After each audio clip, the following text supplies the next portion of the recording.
আজকে আমি বানাচ্ছি হাঁসের ডিমের কারি। তো এই জন্য আমার ডিমগুলো ভেজে তুলে রাখা আছে। তাছাড়া আছে আদা, রসুন, লঙ্কা বাটা। তাছাড়া আমি একটু পেঁয়াজ, কাঁচা লঙ্কা, টমেটো কুচিয়ে নিয়েছি। এবার আমি আমার আগে থেকে কুচিয়ে রাখা পেঁয়াজ, টমেটো আর কাঁচা লঙ্কা যথারীতি কড়াইয়ে দিয়ে দিয়েছি।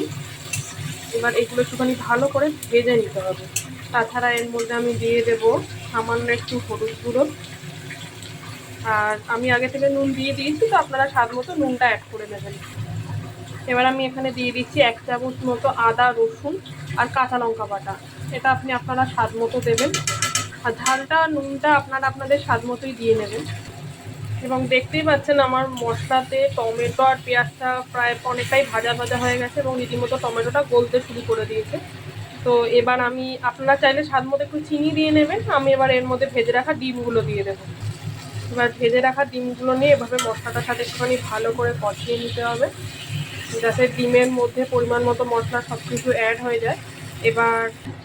এবার আমি এর মধ্যে আগে থেকে আমার একটু সেদ্ধ করে রেখেছিলাম আলুটা, ওটা দিয়ে দিয়েছি। আপনারা চাইলে আলু না দিয়ে শুধু ডিমের কষাও করতে পারেন, কিন্তু আমি একটু আলু আগে থেকে যেহেতু সেদ্ধ করে রেখেছিলাম, তাই আমি এটার মধ্যে দিয়ে দিয়েছি।